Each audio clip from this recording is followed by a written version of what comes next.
Warning: the following video contains explicit language which may be offensive to some viewers or inappropriate for children. The content within this video is intended for mature audiences only.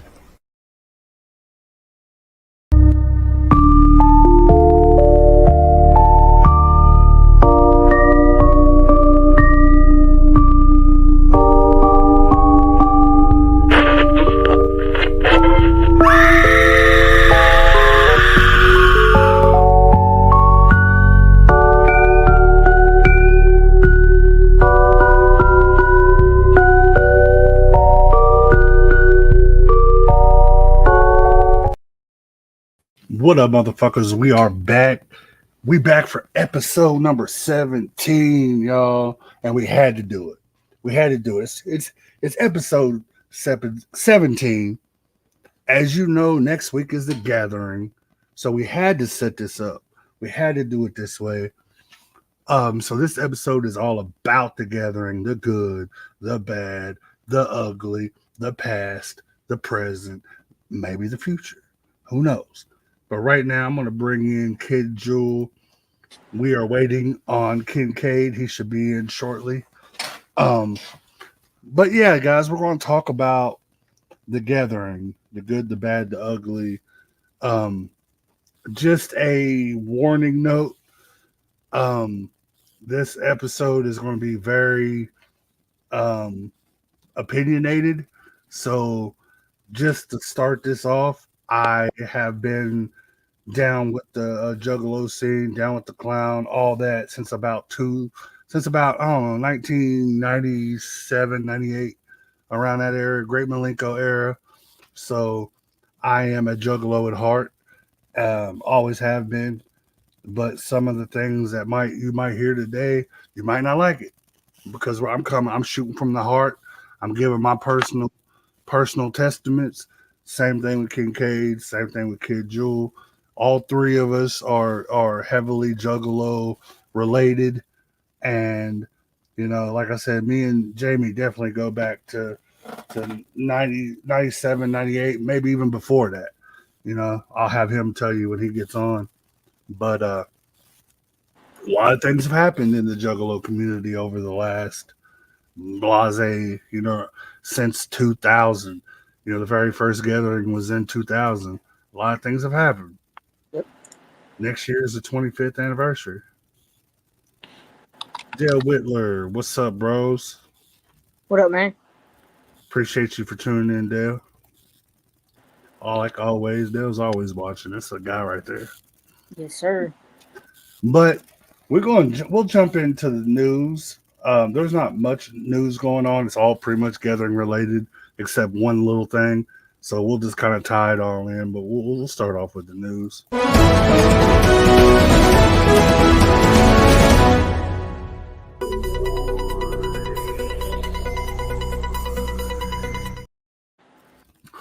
Okay, so first non-related gathering news is WCW superstar, pro wrestling superstar Kevin Sullivan passed away on the 9th of this month. I was kind of shocked. I was actually talking to Kid Jewel when I seen the news, and I didn't believe it at first. Kind of shocking because I knew he was doing bad. I knew he was on his deathbed because there was a lot of people saying that he had planned on dropping some news about the Benoit family murders. But I don't know if he might have done it. It might be recorded and they haven't released it yet. I don't know. But I'm hoping it was because I really want to see some closure on that case. If you're all not familiar with it, go back and check out the Chris Benoit family murders, and you'll hear a lot about Kevin Sullivan because he was a target in the beginning. He was a suspect because if people don't know, Nancy Benoit, Chris Benoit's wife, used to be married to Kevin Sullivan. So there was a big past there. There was a rocky relationship, a rocky breakup. Chris and Kevin had got into it on multiple occasions. So there was a lot of people who think that Kevin might have had something to do with that whole situation. But if y'all want to jump down the rabbit hole, jump down that rabbit hole. It's very interesting, and you'll come out at the end wondering what the hell happened. I know I did. I at first I was like everybody else. I'm like, man, that was So fucked up. something I'm gonna say about that is we don't know for sure one way or the other what happened, but something that always sticks in my mind is he can't be the only wrestler in history out of millions of wrestlers in the past that have had CTE damage to where he murdered his family. Yeah. Or roid rage. You Yeah, know, a lot of people try to blame it on roid rage, but God, every wrestler of between 1980 and 2000 were on steroids. I mean, look at Scott Steiner. That dude had muscles on top of muscles on top of muscles. yeah. Like it was crazy the amount of steroids that was in that man's body. You know, and a lot of these dudes didn't go murder their family. Rest in peace to Nancy and Daniel. Yeah, But exactly. Rest in peace to all of them, man. Like, because we don't know. yeah, well, A lot of people write Chris off because they think he did it or whatever. But until it's proven, I'm not. I don't believe the shit. yeah, You know, I'm one of those guys. I want to see evidence. I want some kind of evidence besides the little shit that they found at the crime scene. yeah, Because all that shit could have been planted. yeah. Condolences to Chris too and his family. Exactly. I just hope, like I said, I just hope that they go back and I'm hoping that Sullivan actually did record some kind of confession before he died, because I'd really like to see Chris's name um, Hall of Fame. exonerated. Yeah, I like to see him go to the Hall of Fame where he belongs. But because they let little things. Yeah, that was one. If it did happen like that, it's fucked up. It is. It's fucked up. But it doesn't take away for what that man did for the sport. Yeah, Like he really did put on for professional wrestling, no matter what the outcome was. I mean, look at the other people that did fucked up shit in history. I mean, look at Michael Jackson. Say what you want about Michael Jackson. Was he a weirdo? Was he this? Was he that? But it doesn't take away from him as an artist. What he yeah. contributed to hip hop or the pop world. You know what I mean? So you're not going to go back and take Michael Jackson out of the Hall of Fame because of his supposed background. So Honestly, why keep Chris Benoit out of the Hall of Fame because of something that stained his background? honestly, Chris Benoit had one of probably my favorite move set of all time. Now that headbutt and that crossface and those chops were insane. Oh, dude, he was a monster. I mean, he was trained, and he was trained by Bret Hart's father at one point. You know what I'm saying? Forgot Like about that. yeah, he was a product of Canada, man. Like some of the best technical professional wrestlers have came out of Canada. Hmm.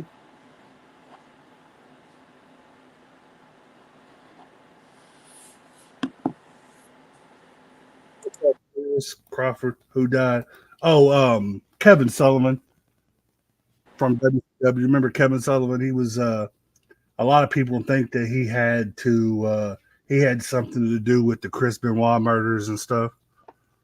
Supposedly, a couple months ago, it was released that he was going to make a confession before he had passed away. But I've never heard nothing. I mean, he just passed away like yesterday or day before. So you know. Anyway, on to the next bit of news. The next two announcements kind of all tie into tonight's topic. It's all gathering related. But as I said before, the gathering kicks off next week. Uh,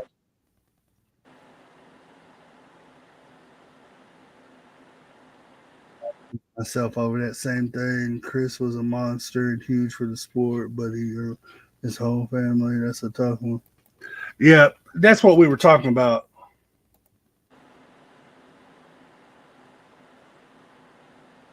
Hey, that's why we dogs, bro. You know, we wrestle. We're wrestling nerds.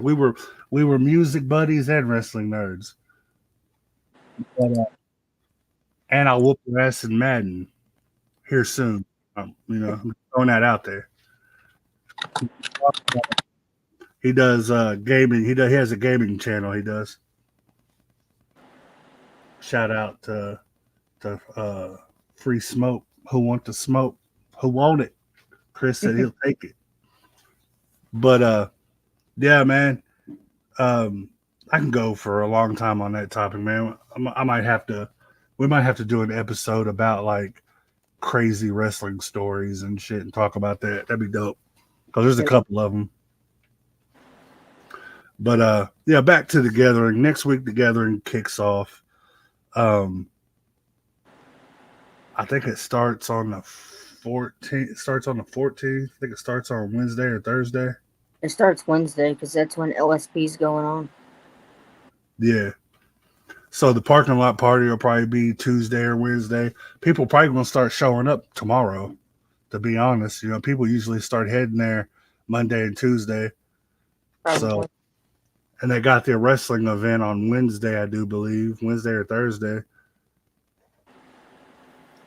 That's what's up. Hey, I'll hit you up, Chris. Have you jump on with us when we do it. All right. So, yeah, man. And big news in the whole Juggalo community this week, which I called. Me and my music partner D, we called it from day one when they announced it. If you're following this shit, you know all the drama that's been going on with Skits Craven. Skits released a statement that he would not be fulfilling his obligations. He would not be attending the gathering, even though he had previously accepted. But there were 20% apparently of juggalos who attacked him and attacked his family and sent threatening things to him and his family. So for his safety, he would not be attending the gathering this year. He denied that spot that he had previously accepted.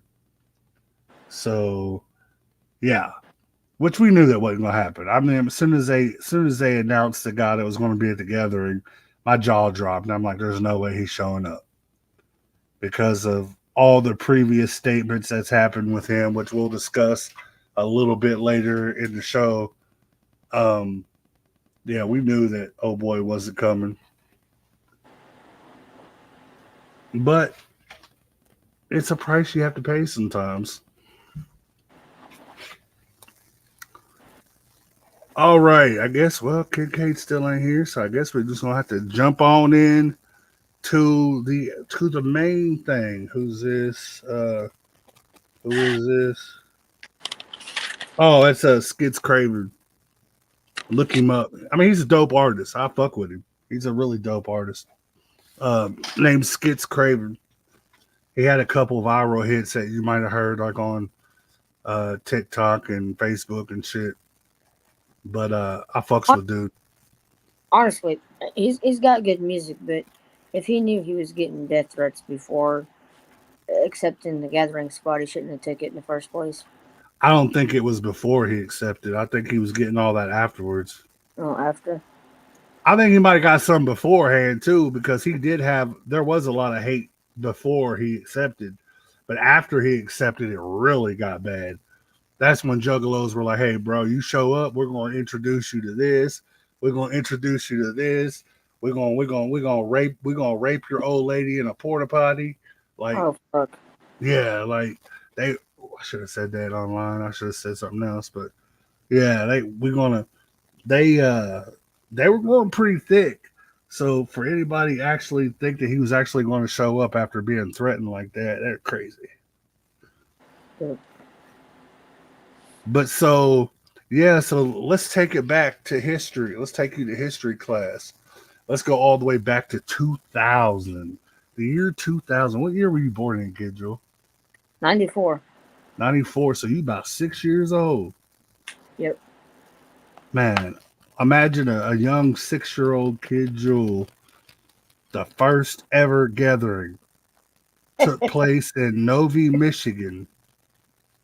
It was an indoor event. Fun fact: the first 3 gatherings were all indoor events. They were not outdoors; they were indoors. Here's the crazy thing, and all 3 of the first gatherings were fucking wild. Let me tell. I got an inbox. All 3 of the first gatherings were wild. I don't know why he's showing me that, but anyway, um, the first gathering had about 2,000 people in attendance. Um, the crazy thing that happened at this show that made it really memorable, and the first couple of gatherings, I think like the first 5 or 6 gatherings really didn't have a huge lineup. They only had one stage. They had their main stage. So they really didn't start branching off into multiple stages until like 2007.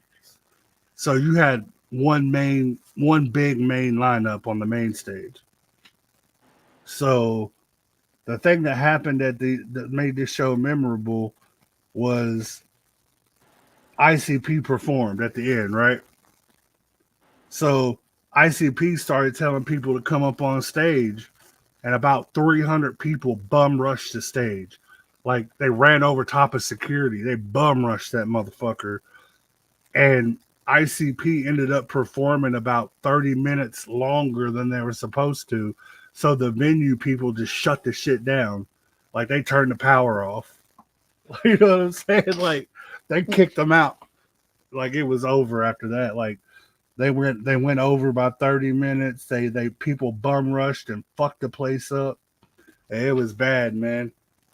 So the next year, 2001, they went to Toledo, Ohio. About 6,600 people showed up. So it went from 2,000 to 6,600. That's a nice influx. Toledo, most people know about Toledo is they did the same shit. At the end of their set where they normally do Fago Armageddon, they invited people up on stage and they had hundreds of people bum rush the stage, and it caused a riot. Like the police had to administer tear gas and everything. Like they shut it down. Like it was they called it on the news a full-blown riot. You know what I'm saying? The insane clown posse induced a riot. And friends of mine who were actually at that show said that the police were like, if you walked around the city, people were walking around the city getting food in the hotels and shit. And if you had clown paint on or juggalo clothes or whatever, the police mugged your ass. Like they had their eyes on you everywhere you went. Like they were hating you for real. Like they did not want all these fucking juggalos in their town at all. And this is only the second gathering. You know what I'm saying? Like this is only number 2. Number 3 was in 2002, and it was in Peoria, Illinois.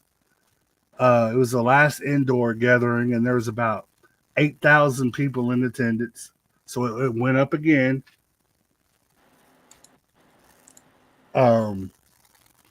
You know, they started gaining their popularity, man, and every year it just kept getting bigger and bigger. They said after the first 11 gatherings, there was upwards of 100,000 people in attendance. It's crazy. And it went from A lot. It went from, you know, 2K to the upwards of 100,000 at some points. You know what I'm saying? Crazy. So the first outdoor gathering was in Garrettsville, Ohio, from 2003 to 2005. They did 2 gatherings in Garrettsville. 2006, they moved it to, I can't even say that town, Pataskala, Ohio. I have no idea. From 2007 to 2013, it was in Cave Rock, Illinois, which I attended 2012.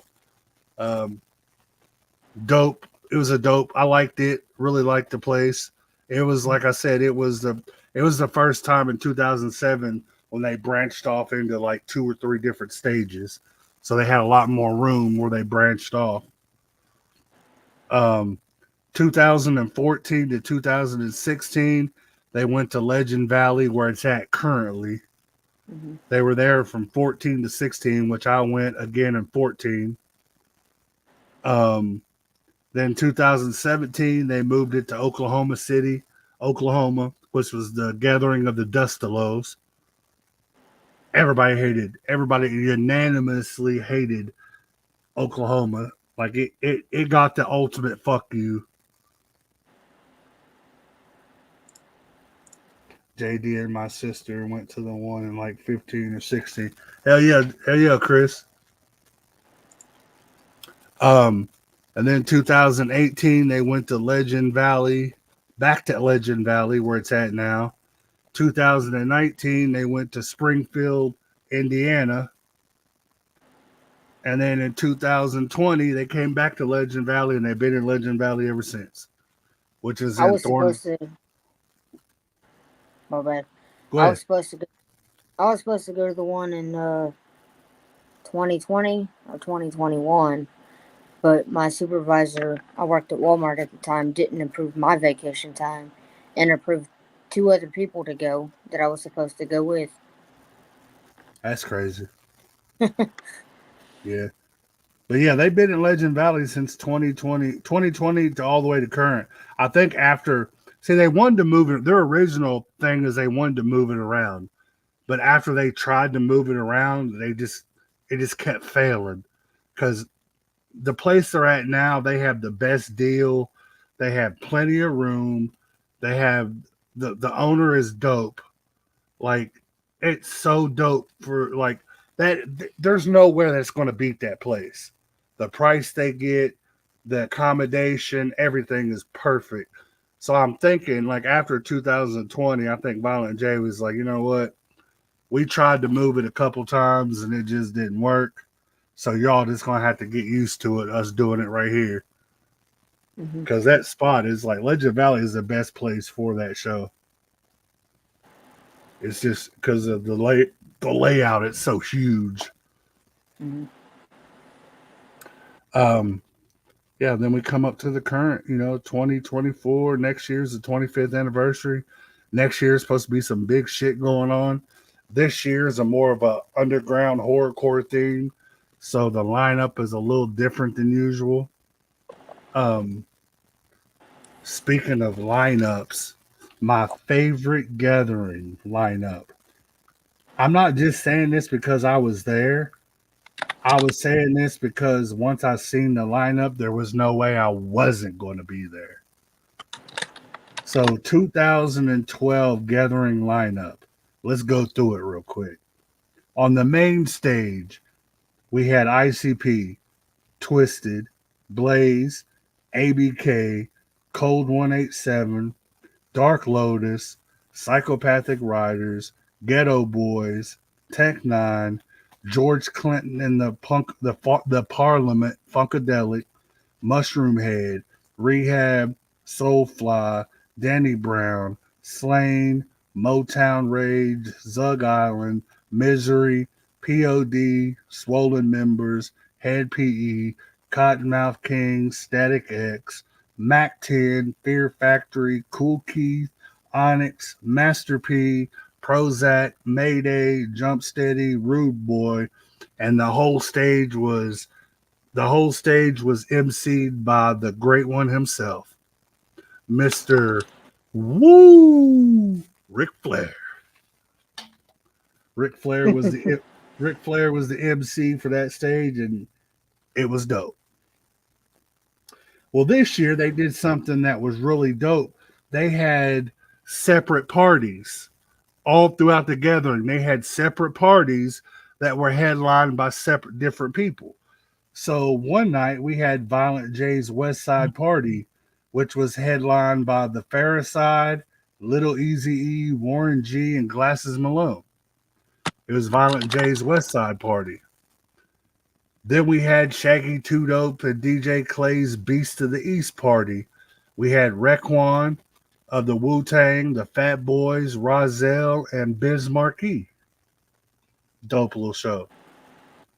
My favorite, which I was in attendance on stage with my boys, we had Ritz, Little White, Haystack, Jelly Roll, Project Pat, and Little John. Twisted's Dirty South Party. That one was, I'm telling you, that motherfucker was lit.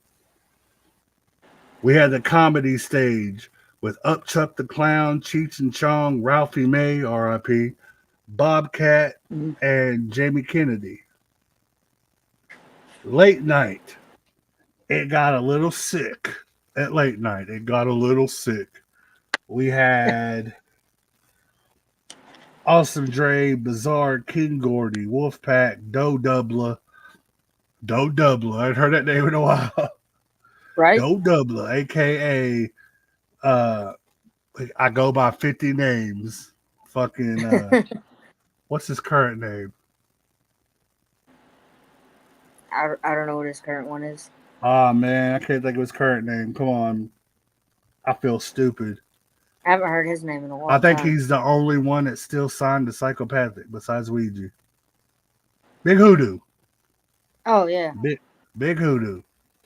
The Dayton Family, Ajax, Mars, Smokehouse Junkies, Twisted Insane, Mastermind, Liquid Assassin, Axe Murder Boys, Buckshot, So Sick Social Club, Crucial Bill, or Critical Bill, Menace to Sobriety, bunch of shit.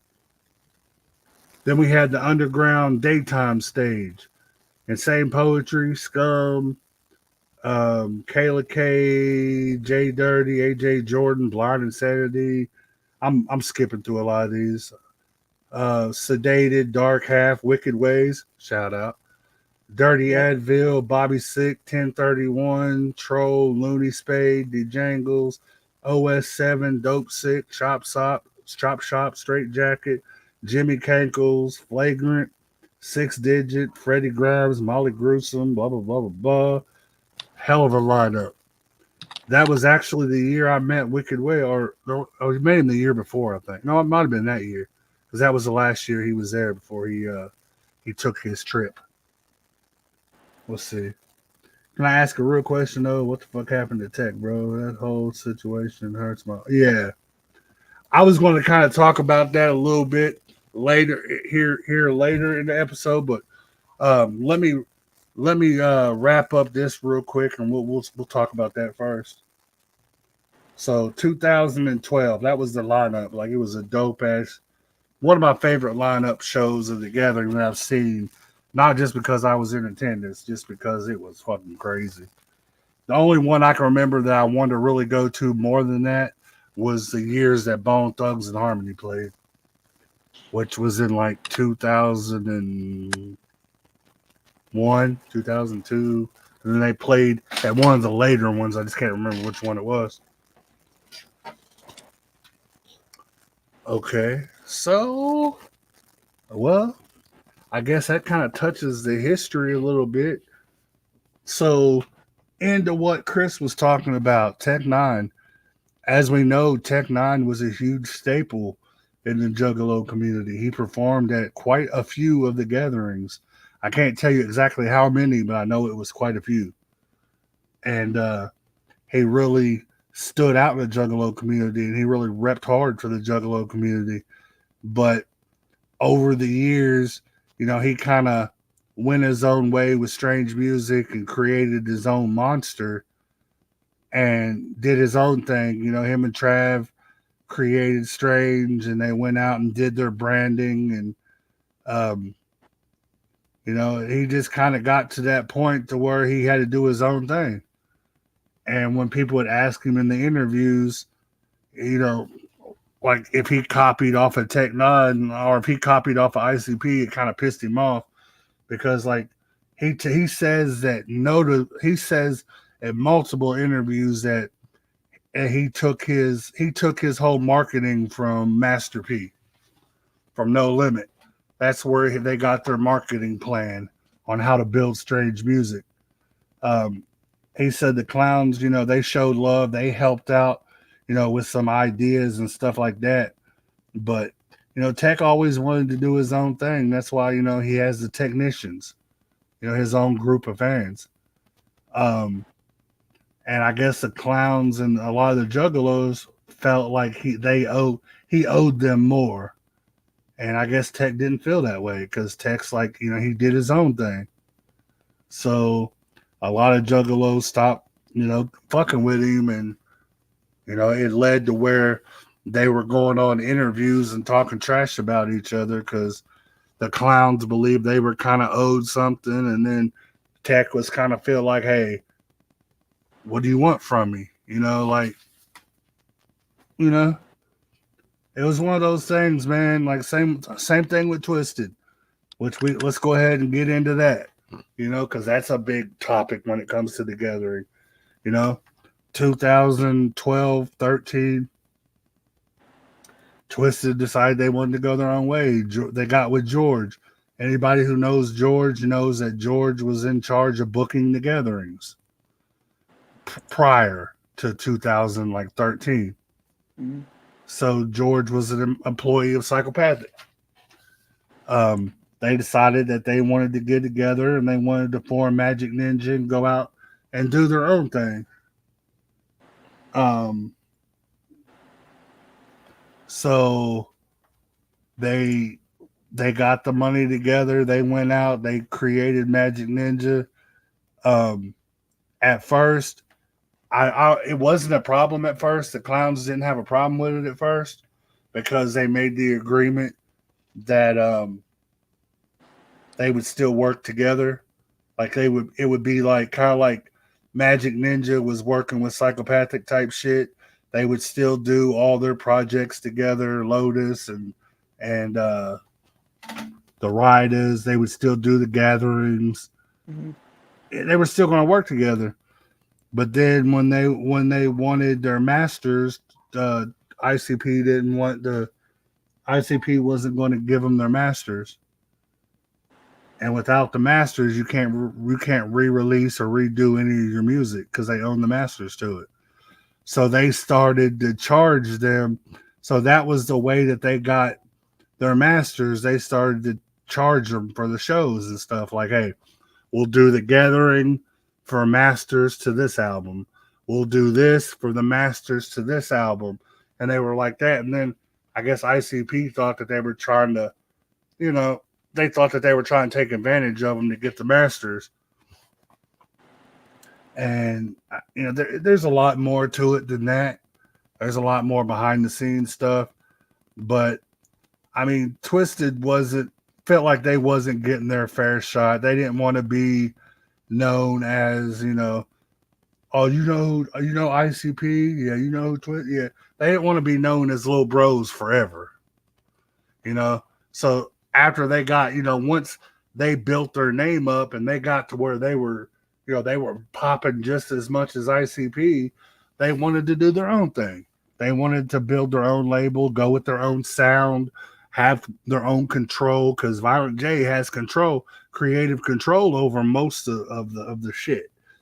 If you've ever listened to the music, Violent J has a lot of control over their creative. Once they left, the music sounded different, didn't it? Because they were in control. But that's what it breaks down to, man. They wanted to do their own shit. They wanted to take their own lane. At first, it was cool, and then it started getting rocky, and then the whole March situation kind of solidified the whole fuck you. Yep. Because they didn't show up to the march, and the march was really important to ICP trying to get that FBI judgment off their back type shit. Welcome, welcome, welcome. Turn this shit up. What up? What up, though? What up, y'all? What up? Chilling? Chris, for me, it's more than Shit, my that. bad. I, I just now got service. I've been out in Coyote Country. Oh, it's all good. For me, it's more than that. No more cut, no more cruise, no more scheduling. Oh yeah, Chris. After that, that was a whole different story, though. That really wasn't nothing to do with. That wasn't nothing gathering related. That was a strange music thing, you know. Yep. Strange music financially, they had to start crunching numbers. Strange music financially started not doing so well, so they had to kind of start trimming people off. And of I course, they think start, Oh you yeah. know, and once they started trimming, they trimmed off, some of the people that wasn't selling as well, and they just kept trimming, Well, and now you're down not just to. that. Go ahead. But also look at the cutting out. You're spaceshipping, extras bro. and how they portray themselves. You're spaceshipping. A lot of the artists at Strange weren't happy either. So there's Well, of probably course they weren't getting that push, man. yeah. They like a lot of like the ones on Magic Ninja right now currently. A lot of the artists, are leaving and they're not happy because they're not getting pushed because they don't have the money to push them right now. They're not doing so well. Same thing Mhm. happened with Strange. Um, Strange started kind of falling off when Tech can't do a solo tour anymore. Tech has to be on tour with somebody else because he's not doing the numbers he used to do. You know, um, there's a lot to do with that. It's not just money. There's a lot more that goes into that. That's a whole nother topic. But it's a lot to do with finances, man. Like, he kept certain people over certain no. And I'm not just saying he trimmed all the lower level, because he didn't. He kept some of the lower tier artists because he didn't Yep. have to pay them that much. You know, so if you could get rid of one bigger artist and keep two smaller, then he's going to do that. Hence Stevie Stone, Cut Calhoun. You know, Y'all hear me? Yeah. better now.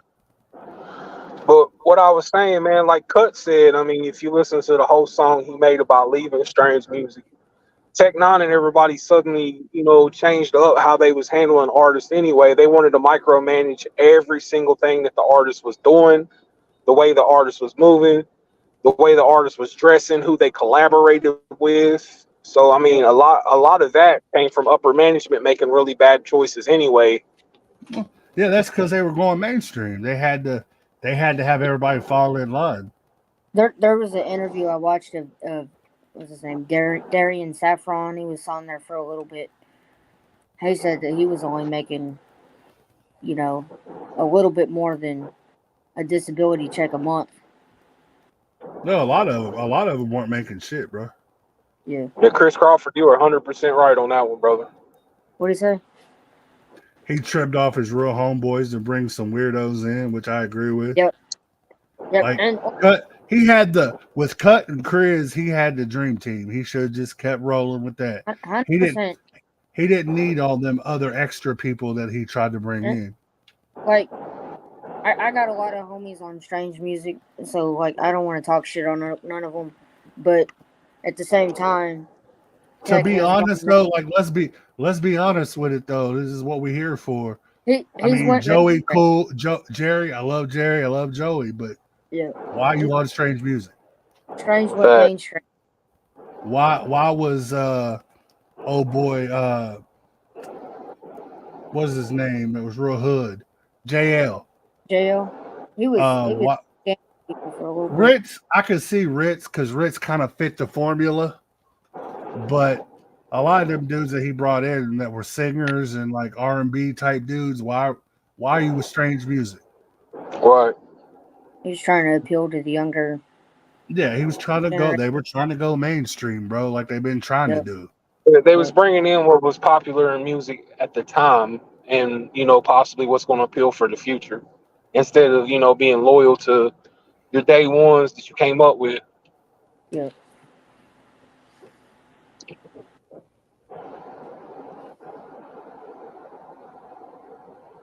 Hey, facts. So that's facts. That's how it goes sometimes, man. Like you get motherfuckers that do that shit. They blow up with one team. Next thing you know, like the guys that are on the guys that came up with you are gone, and you got a whole new fucking. That's how they do this shit. Facts. You can still catch me around my day ones. Exactly. And I've always Yep. said, and I've said from day one, ain't I'm not going nowhere unless my people can't come. So if you ain't trying to help the whole team, then I'm sorry, I ain't got nothing for you. Facts. Yep. Yep. But yeah, so back to the gathering type shit though is um after the whole Twisted split, they decided they wanted to do their own thing, and then after the march it really got thick because that's when Violent J really decided that they turned on him. So that's when all the shit started getting really crazy. That's when fucking they were saying they were all the closet doors opened and all the little secrets started coming out. Like, Right.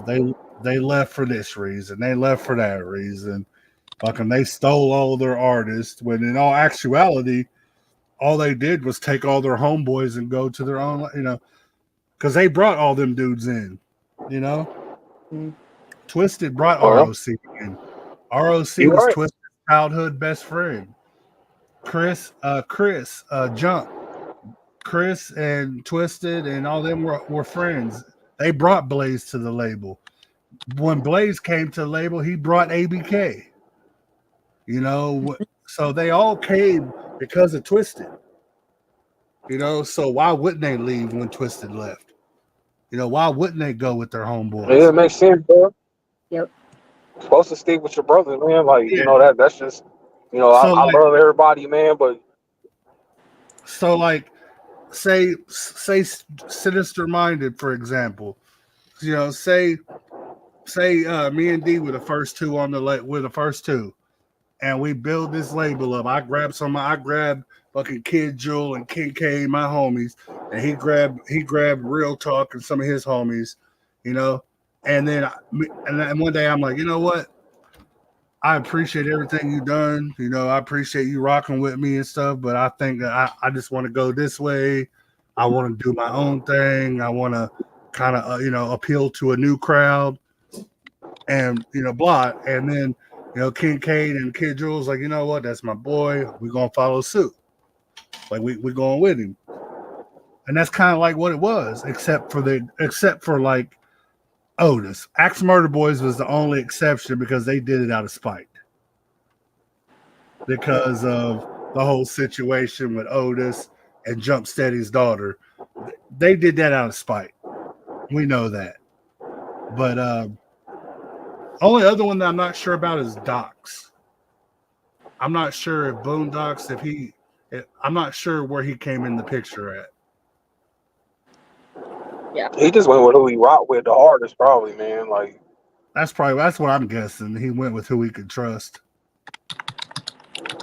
Because a lot of people really fuck with George.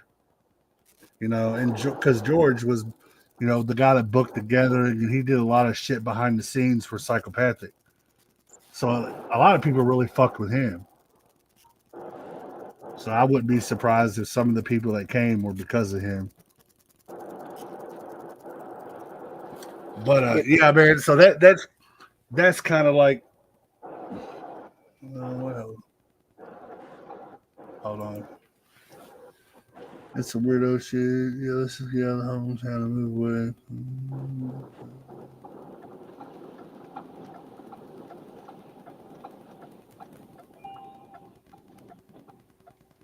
Oh yeah, no doubt, Chris. No doubt. That's why I fuck with you, man. Like I seen you remain loyal over the years. No matter no matter all the hatred that goes on. Hell, me and you started off not liking each other too well. We kind of started off on the wrong foot because of the whole haystack shit. When JD was dissing Haystack, and I was on Haystack's team at that time. You know, but then after we talked about it and we kind of had a lot in common, we're like, you know what, man, fuck all that shit, man. Like, you know what I mean? It's some real shit. But what else can we cover, guys? We've already we only got about 14 minutes left. We talked a little about the history. We talked about the split. Y'all talk about motherfucking Skits Craven? A tiny bit. We can go back into it a little more. We talked about, just the general fact that he said he wasn't going to show type shit. Did y'all talk about why though, and why it makes so much fucking sense, and everybody's just being bitches about this? It does make sense. To a point, but let's go into it because like we didn't cover a lot on it. I just said the only thing I really said was that I fucked with his shit. What up? Yeah, What up? I mean, the way I be looking at it, bro. I mean, a lot of people are mad because he didn't want to be at the gathering after receiving all kinds of, threats and all that shit. How many people will no longer show up to the gathering, including some of everybody's favorite large artists, because of how motherfuckers be throwing shit at their DJ tables, throwing shit at them, and all this other stupid fucking shit, and then they wonder why people want to jump off of a ticket. I'm not going to go there for you to throw shit at me and break my equipment. Yeah. And like I've been around this shit my entire fucking life. Exactly. That's why Riff Raff DJ was getting so pissed. Oh yeah, they throwing shit bombs and piss bombs and rocks and everything else, man. Like it's sometimes it gets out of hand, man. You gotta respect. Like you want some of these bigger artists to show up at the gathering, but after what they hear, the horror stories they hear, nobody wants to do it. Right. And they wonder why every year the gathering, every year it goes down. Like the dope art, like the main stage artists go down every year. And it seemed like everybody just hung up on the fact that he said he was the king of horrorcore to draw fucking attention around his name. Exactly. When the majority of the fucking people mad are juggalo rappers who don't even make fucking horrorcore music. Yeah. He said that he was king of horrorcore, and then 2 weeks later he said that he wasn't. Yeah, because the whole thing was with Skits, it wasn't to actually make people think he's the fucking king of horrorcore, even though his storytelling ability is better than 95% of the fucking people out there. It's just one of those things that he was trying to bring attention around himself, and fucking negativity sells. I mean, look, I'd love to have the bag off of what he's going to get paid for all these interactions and comments. Oh yeah, it was clickbait. All it was. Yep. It was to get people talking. It's like everybody does it. Everybody does the clickbait shit. That's what fucking World Star was built on, was people fucking doing dumb shit to get clout, Right. So now, what better way to get a whole group of people pissed at you than to go online and claim that you're the king of something, and piss everybody off? Like I said, and I brought it up multiple times, look at just that night, the interaction that Diabolic got when he said, fuck Skits Craven, I'm the real king of horrorcore. And his fucking post literally blew the fuck up. I mean, if he was monetized, he probably got a good bag off that one. Yeah, and he was getting hate, and he was getting good and bad. There's people talking shit to him too. Anybody that does it, we can go on our post tonight and post like, "Hey, we're the king of fucking underground, something, just whatever." Mine's right here. King of the midgets, whatever it says down here. Well, and the sad thing is, you probably have a bunch of little people hitting you up like, "Who the fuck are you?" Right. I'm claiming that right We now. man be in your inbox like, look, bro, we gotta have a talk. Yeah, Hornswoggle will be hitting you up like, "Hey, you want to catch a fade, bro?" Hey, we can get some midget wrestling going. I'm down. I don't know, man. Like, I got my own opinion on King of Horrorcore shit, but I thought dude was brilliant for it because it was a hell of a marketing strategy. I mean, Yep. that guy's got people talking about him who apparently didn't know who the fuck he was, and how everybody does. I mean, game set match, and I'm like I said, I'm not like a super fan of the guys. Like, I like the dude's music or whatnot. I mean, I don't know him personally. I'm not going to fight somebody over him. I'm not going to come to his aid like Captain Save-A-Ho, but I mean, he made a comment, it was a troll, and now everybody's fucking mad because he didn't gather. I really wanted to see him. I wanted to see how he would act. Like, I mean, you either like him or you don't. You wanted to see him or you didn't. Which one was it? If you really wanted to see the guy, you shouldn't be sending death threats to him and his wife and people. You shouldn't you shouldn't be telling his wife that you're gonna fucking grape her in a porta potty. Yeah, and the fact that woman doesn't even have anything to do with music is kind of fucking crazy, man. You're going to harass this woman. Yep. Talking about what you're going to do to him and his team. That, yeah, I can't wait for you to show up so I can throw a fucking nitrous tank at your DJ. Like, yeah, he's definitely going to show up. Exactly.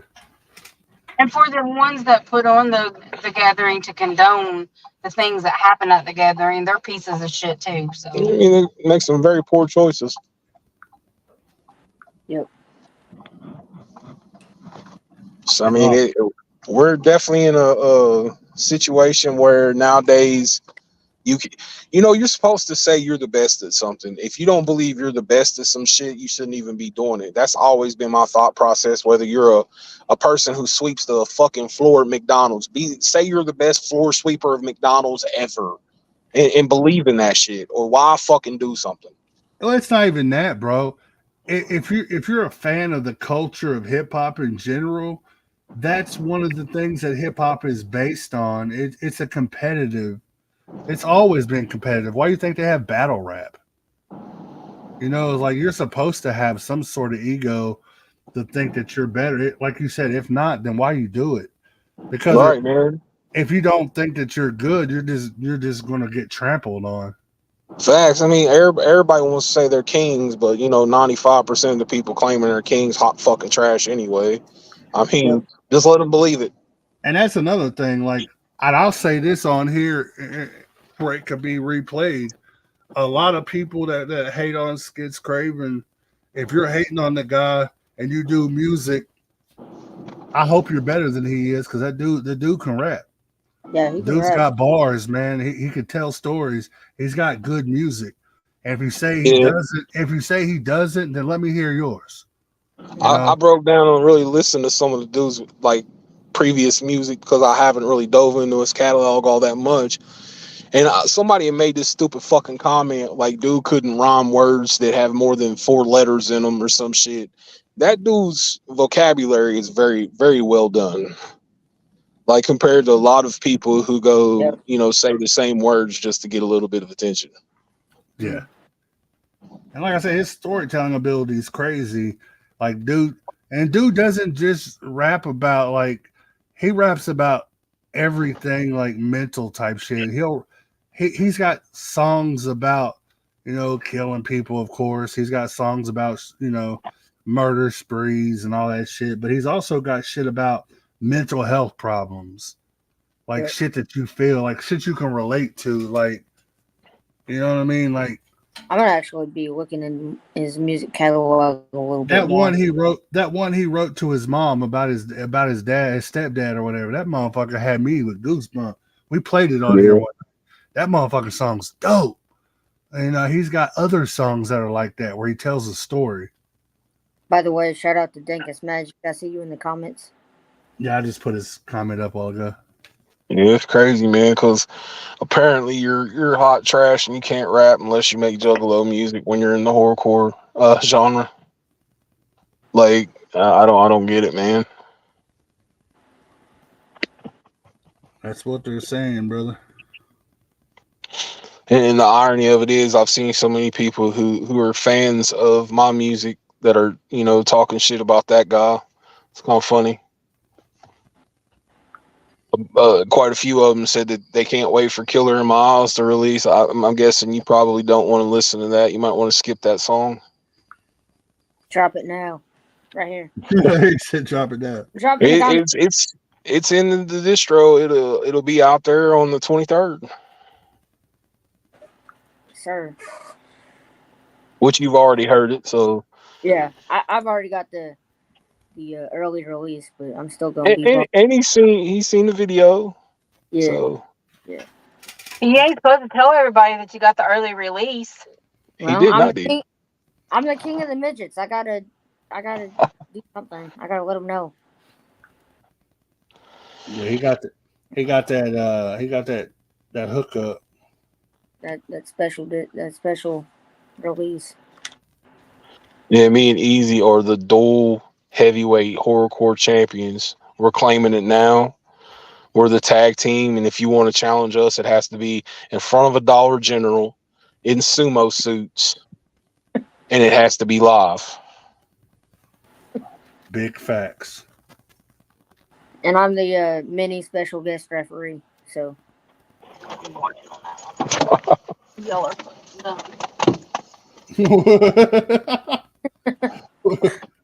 What's wrong, Connie? She says she's going in on that one. We just pulled up the house. Like I said, we've been out in Coyote country. Out in the Coyote country. that's where I'm at. Good time at Aberdeen High. Hey man, I think all this drama though is just unnecessary anymore. Chris said that half size discount. You know it.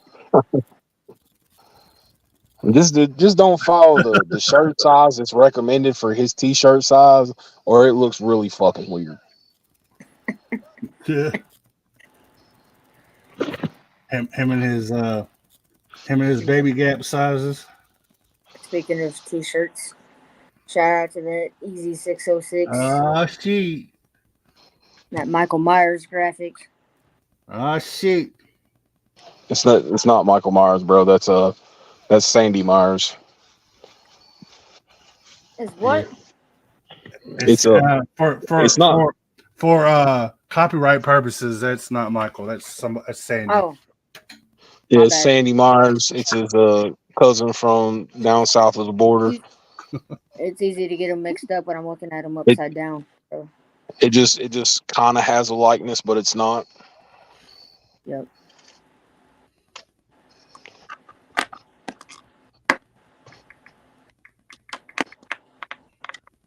So covered all the issues of the underground drama, huh? Even talked about the ICP and Twisted Meltdown. Yeah, a little bit. Yep. I'm from the family era, you know, right when that shit happened and before, and I think y'all some hoes if y'all try to make people choose between being fans of Twisted and ICP. That means y'all some shitbags. Yep, straight up.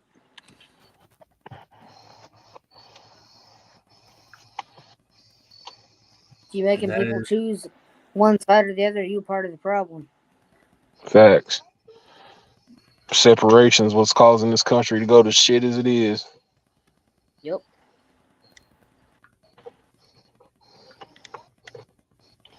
So what ideas we got for next week's episode, guys? I'm sorry, by the way, that I showed up late. Oh, good, man. Fire shit. Hey, I appreciate you, brother. Let people know. Easy606.com. Yep. Stevie D, what's up? What up, man? Who's down with me? That's how I look at it. There you go. There you go. Next week, not for sure yet. We'll keep it updated, not completely for sure. Got some ideas, but not for sure. The gathering, that's the last day. Everybody be headed home for the gathering that day. We need to do a Sweet 16 King of the Horrorcore bracket where we all post our opinions on our favorite horrorcore artists, and we shoot them out against each other. Who would win in a rap battle, or who has the best catalog? That could be interesting. Then we'll fucking deem from this podcast who we think the king of horrorcore should be. Hey, that wouldn't be bad. That wouldn't be a bad idea. Wouldn't be a I think bad I already idea. have mine in mind, but y'all. Oh, Big Nick.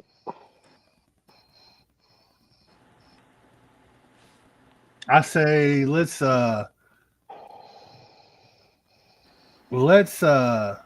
that. Let all three of us. I want all three of us write down 16 horrorcore artists, and then we'll get together off camera or offline, whatever, and because a lot of ours might be the same, so we'll take those, and then we'll take all of our list and come up with a final 16. And we're going to go ahead and make the stipulations, not groups. It'll be a whole different bracket for groups. If you have a group in mind and you like a particular individual, if they don't have a solo album, no. It has to be individuals, no groups. Yeah, because there are a lot of groups out there. Yeah, there are. We could do one for groups as well. Yeah, it'd be a whole nother episode. And I mean, there's a lot of amazing underground acts out there that are groups. No pun intended, because I said acts. But I mean, I'm kind of biased. I watch those dudes from the ground up. But yeah, man, I think we should do definitely a bracket with our shootout of who could be the king of horrorcore. Let's do it. Yeah, we'll definitely do it. Matter of fact, we're gonna do that next week because that's everybody's trip home from the gathering. So it's gathering week. So let's keep it underground. Let's keep it horrorcore. So we are going to announce that Absolute Hysteria is having a King of Horrorcore shootout. Yes, sir. Absolute Hysteria. The Sweet 16 of horrorcore. Get it. Let's do it. We'll do it next week. 9 p.m. Eastern Standard Time. Same place, same channel, same two fat fucks with a midget. That sounds like a legit like wrestling movie. Two fat fucks with a midget. Oh my god. Brought to you by WWE Network. Come on, fucking Triple H, pick us up. Damn it. You like jelly rolls so much. I mean, come on, come and get us too. Shit. Yep. Oh man, it's just hilarious. But yeah, man, we're about 4 minutes over. Let's go ahead and jump on out to next week. Before I jump out, I got to cover the bases. Make sure y'all go check out White Noise, available on all digital. Well, no, it's not. I lied. It's not. No, it's not. Available on YouTube only at the moment. He's got the hard copies. You can get your hard copy at easy606.com. Make sure y'all go check out Born to Hustle. Kid Jewel album dropped last Monday. It's out now on all digital major platforms. And dropped the YouTube. video last Friday. And he's got digitals. Friday. And he's got physicals. Hit his inbox if you want a physical. And we got Kincaid about to drop some singles and some music videos. What date is that? Killer in My Eyes releases August the 23rd. Then at the end of the month, we dropping the video for y'all. All right. So August, stay busy. August is busy. Busy. Stay tuned for that. Until then, we love y'all motherfuckers. I'll see y'all on the replay. Make sure y'all leave some comments. Hit the thumbs up button, subscribe, notifications, all that. Also, if anybody's watching, if you want a chance to earn some dope merch, go share out my my YouTube channel. Go share it out. Get people to like it. Get people to subscribe. If I see if I see a bunch of people start subscribing, we'll do a dope little giveaway. You know what I'm saying? Also, share this shit out. If I see you sharing it out more than anybody else, because I can see who shares the shit, I'm going to hook you up just for helping me out. So get out there and hustle. Let's get this YouTube page built up. Yep. But much love until then. We're Fuck gonna off. Haha, you didn't do it in time that time, fucker. Come back and join us next week on Absolute Hysteria.